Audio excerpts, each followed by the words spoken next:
Hello everyone. I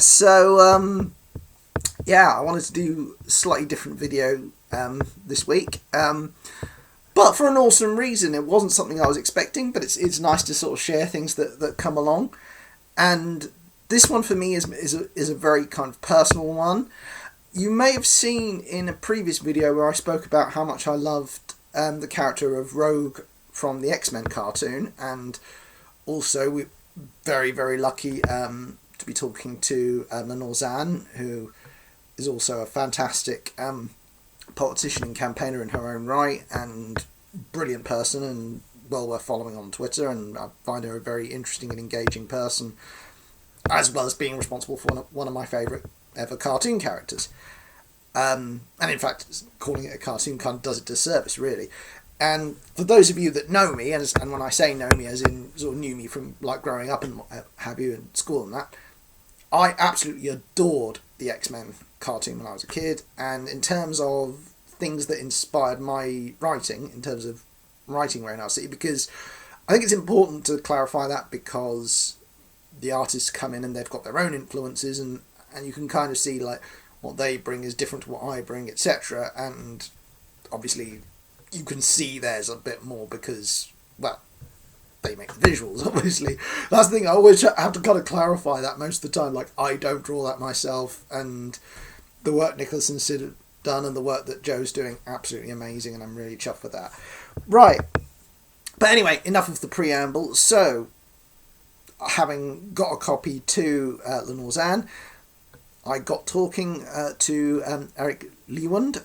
I think that's how you pronounce it. I did look it up, and if I've butchered that, I apologise. So, Eric Lewald, I think, was the head writer, and I think his wife Julia was the showrunner. Again, I've looked this up before, but if I've got that wrong, feel free to correct me in the comments. I'm sure someone will. And basically, they helped to create this incredible show, and if you haven't seen the original 90s X-Men animated series, I highly recommend that you do.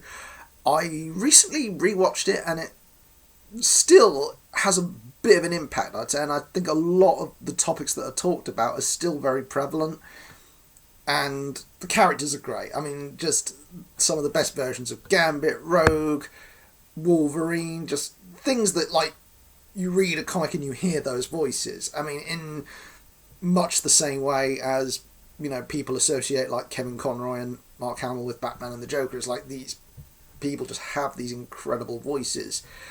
And I think a big part of that as well was the fact that they took the comic stories and put them on there. And given this was the 90s, this was not always the easiest of times. Like, for example, the Spider-Man cartoon was very restricted by censors, and you can't do this and you can't do that. And I think they were kind of quite sly, and they got through quite a few things in much the same way as, like I say, the Batman animated series did, to produce, you know, a pretty mature cartoon for its time. And okay, there are trappings of the 90s stuff, and yeah, like I said, we'll probably have to put the honest... I think we'll probably have to put the honest trailer in the link just because it's funny, but I think the people who did that, I think, had the same level of respect for it as we do. But anyway, getting off the point, kind of, not kind of. So, gearing up that this is something that I absolutely loved, I gave them a copy. So basically via Twitter, I had a digital copy that I sent out to them, because I would love to, like, post them out more and more, but, you know, at the minute it's a budgetary thing. The more support we get, the more we can do. I would love to get it out to more YouTubers. I would love to get it out to more reviewers, but it, you know, there's a limit to what we can do at the minute. But the good thing is, of course, like I say, if you want a digital copy to review, we can send that out anywhere. So if you are a YouTube reviewer and you want to, please get in contact. Obviously, we will sort of have a look and see what kind of stuff you do, because obviously we have to decide if it's appropriate. But as I say, we'll get onto that a bit later. So anyway, the feedback. So you'll have to excuse me, as I'm going to have to just read this. I probably should have printed this off, but I didn't because I'm an idiot. And let's have a look. So these are the exact words that Eric Lewald gave me. So, hey Rob, congrats on Reynard City Chronicles. Well done. You've created some interesting characters' environments. A thing that pulled me out of the story was this. So, Vibes is not supposed to be Caramel because it causes her to blimp up, but she's lived her whole life until this point without accidentally ingesting caramel and blimping up until now. It doesn't seem likely, given that there are things such as caramel M&Ms. By way of example, how would that affect her? Like, so for example, in Wizard of Oz, the witch used fire as a weapon, so when she got hit with water, that tracks, the opposites, that makes sense. In the sequel/prequel movie, there's a sequence where a rock monster is destroyed after it ingests an egg, and the rock monster cries, "Don't you know that eggs destroy rock monsters?" And it's like, no, I didn't know that. There's no internal logic there, so how is caramel so dangerous to her? Wow, okay, there's a few things to unpack there. First of all, massive respect, like I said, that we got any feedback whatsoever. I wasn't expecting that, and that's awesome, so step one. Step two, he's right, that is a bit of a goof and we could do better. And it's frustrating because we had a period, because obviously this is a reboot of the comic, so when I decided to do this as a 40-page graphic novel as opposed to 22-page, I did have a period where, like I say, I got feedback from people and I did my best to kind of tighten it up as much as we could, and I think we felt strong enough that it could be put out there. Now, I have subsequently spoken to people, so we have this private Facebook group, and they say, as I say, we had a look through it, and it was interesting. So for some people it was felt like, well, this is a subconscious thing, so if she's not aware of it, it doesn't affect her, because it's a mental thing. It's tied to the trauma that she felt. So that's thing number one. I think that's kind of in the comic, but again, if you're not looking for it, that could be confusing. Yeah, I would acknowledge that. Another aspect is, and to be fair, this is another one where I think goofs and plot holes happen a lot, is with the kind of transdimensional, different existences, Looper, Back to the Future, it's very difficult to do something like this and not have any form of plot hole whatsoever. Now, that is not the same as saying, oh, well, why bother then, just do what you want. I'm not saying that. And of course, I totally acknowledge that this person who's got a lot of experience is much more well versed in this than me. And like I said, I mean, no disrespect. But, like I say, I kind of feel that in some respects, because the character has kind of gone through this and that they weren't consciously aware. When did they come in? What are they aware of? What do they remember? It can be open to interpretation a bit, and I think it will bother some people more than others. And fair play, if you are a professional, then you have picked this up. But like I said, I've had some people debate whether or not they see this as a point that bothers them. Now,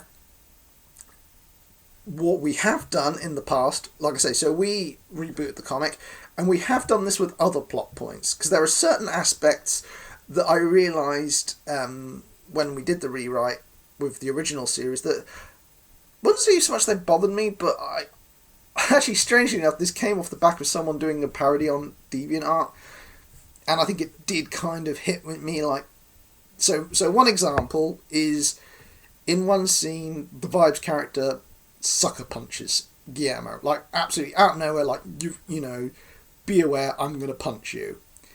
And it comes out of nowhere, and it basically, it didn't make her attractive, it made her more like a jerk, and Vibes isn't a jerk, like that. I think that kind of mischaracterised her a bit, and that was my fault, that was the writing, that wasn't anyone else. And so we corrected that in this, in this story, so that, in effect, she has this memory of her parents were killed by Guillermo's dad ordering the hit on them. So she's dealing with that trauma, and in a snap, she reacts and punches him. And Sal is shocked, because it's like, you've just punched my boyfriend at random, what are you doing?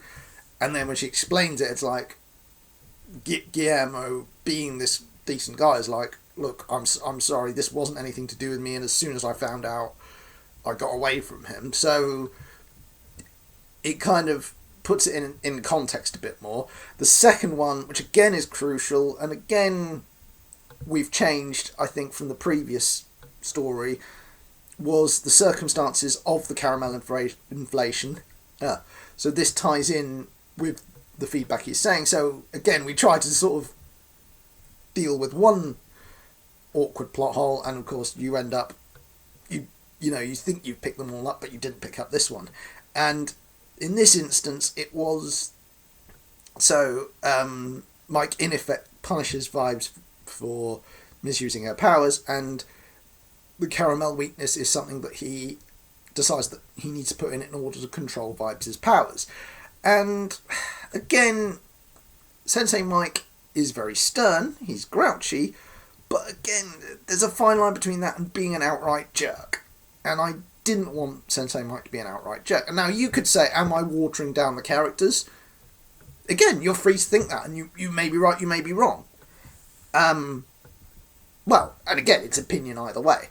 But yeah, in that instance, we decided that if it was actually an accident, that he was just trying to calm her down, and in that instance, that's the trauma, and that's how the whole caramel thing kicked in, because it's a traumatic memory, and it's tied in with the idea of the holistic theory, so mind affects body, body affects mind. Okay, it's a bit more complicated than that, but I always try and keep it on that kind of level because it's probably the easiest way of doing it. It's not really scientific, it's more to do with the mind and how one could have potentially affected the other. I mean, a good example is if you are about to have an exam and you feel stressed out, you'll get like goosebumps, you'll feel nervous, you might start biting your nails, and like your body can react to stress. And this, I think, is an extension of it. Like I say, I am not saying that's right or wrong, that's just how it is. So anyway, I just wanted to say, because again, we had this with the last video, I didn't realise how long this was going on, but I do want to say thank you so much to Eric Lewald, to him for taking the time out to give us the feedback. And like I say, because it got a discussion going, which is brilliant. And obviously, if you want to talk about this in the comments below, please do so. I would love to see what you think and whether we can take this further and explore this in another video, because like I say, we talked about this before and it was very interesting to talk about, and it kind of opens up more discussion. And I do think as well, feedback is important in general. I think if you're doing any form of creative work, find people that you trust, talk to them, and try and get it as tight as you can. And I think, like I said, it's very difficult to do it perfectly. And like I said, just because I'm not dismissing the feedback I've been given, I agree with it. It's just because that story is already out, I can't really unwrite it. But if I do a future story, so say for example we were doing an Edinburgh Fringe show or an animation or a short film, I mean there's 1,000,001 things I'd like to do, but I would bear that in mind because it's right, because I'm not dismissing that the feedback is correct. It's just I'll have to consider how I can incorporate it and just be more mindful of that in future, because I've already done what I've already done. But it's feedback. Like if I'd have known they'd have done that, then I'd have given it to them first before I made the comic. Yeah, so there's that. But yeah, you can now. Before I get, this isn't sponsored, but I am going to include a link in the video to the Goodreads, so you can find out more about their book previously on X-Men, which talks about the making of X-Men. And if you've seen any videos online about it, really fascinating. The whole struggle for it to get made, the cynicism around it, and also kind of the impact and the legacy of that cartoon as well. I mean, it's amazing, and it is such good. I mean, don't get me wrong, I do like other I thought X-Men Evolution was good, just not quite as good as that one. Wolverine the X-Men, very underrated. And I do also think Avengers Earth's Mightiest Heroes, that's another one, like Marvel cartoon, that's well worth checking out as well. But anyway, yeah. So, going off the track, talking of feedback, before we go, I am going to link to this as well. We are doing writing commissions. So for $10, you can get some feedback on work that you're doing. We can do a short story for you. We can do promotional material for you. So if you've got something that you want to promote, we can help you with that. Because, like I say, I think it's good to kind of give people that support. So yeah, there's that as well. And like I say, if you've got any questions about the project, and like I say, if you've got any thoughts on what we've just been talking about, please, like I say, comment below or message us. That's brilliant. Okay, anyway, much love, guys. Mwah.